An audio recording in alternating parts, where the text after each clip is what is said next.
Hi, I'm Carrie Sherburne, Senior Editor at What They Think, and I'm here with Dick Ryan, who's the Vice President of Sales and Marketing for Publishers Press. Right. Welcome. Thank you. So you guys have a pretty big platform of different kinds of offset presses, digital presses. Right. Well, we're in Louisville, Kentucky, centrally located in the United States. We are primarily a web printer. We have 19 web offset presses in 2 different locations, both very close to one another, 1 million square feet of manufacturing space.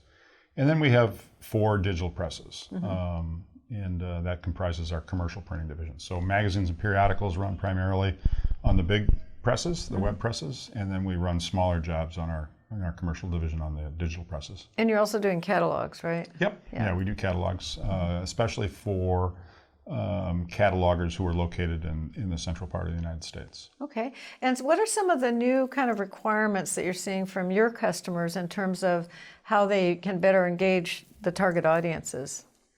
Well, most of our customers are interested in having their content be available not only in print but on their websites and on iPads, of course, and now increasingly on handheld devices or mobile phones, right? And so you've put like some content management solutions in place, or? Yeah, what we've done is we've tried to design all of our solutions so that they fit in not only to our customers' workflow but also to our workflow.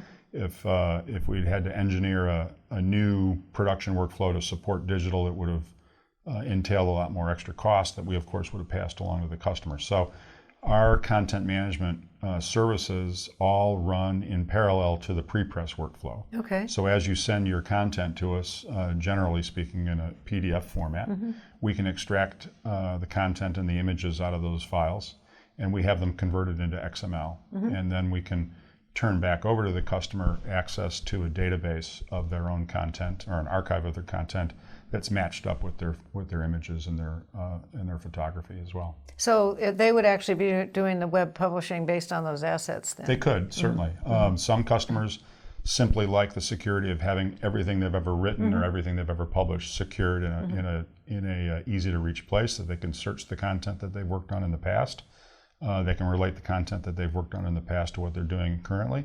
Or you can take content out of this database and have it fed up back into Adobe to support the development of a new print product, or certainly up to a web CMS to support both mobile as well as web publishing.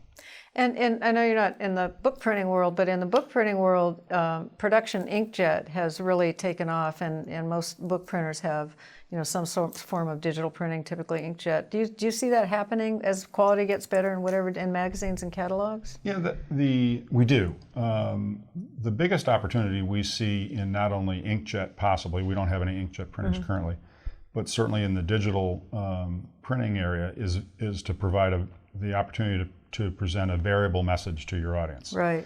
And so that's really the thing that we've been focused on is how can you deliver a customized message or a customized piece of content to a certain portion of your magazine or your catalog's audience. And right now that's the opportunity.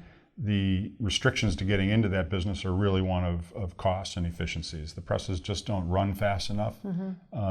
Printers of our size are very dependent upon keeping efficient schedules, and so we haven't figured out a way to run that type of work as quickly as we would like to.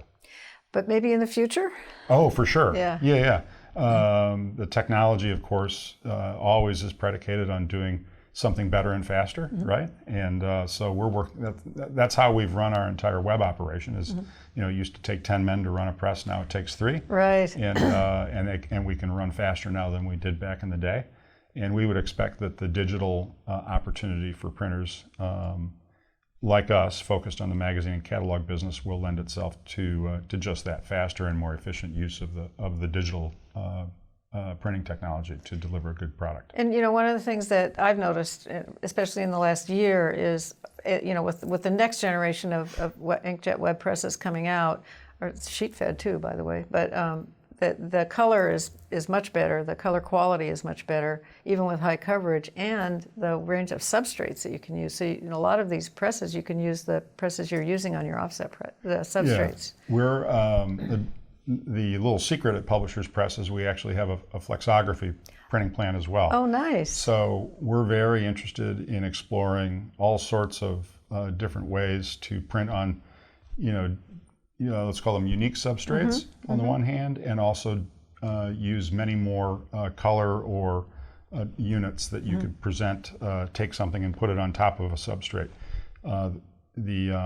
We've actually run a number of magazine covers for our web customers on a flexography piece of flexo equipment. Oh, nice. And so that you're able to deliver a lot more inks onto that piece of paper, as well as foil and all sorts of different treatments that would otherwise not be available on a web press. Right. Well, it sounds like you've got an exciting future ahead of you. Yeah, I think so too. Yeah, That's terrific. print lives on. Print lives on. Thank you very much. All right, thank you. Yep.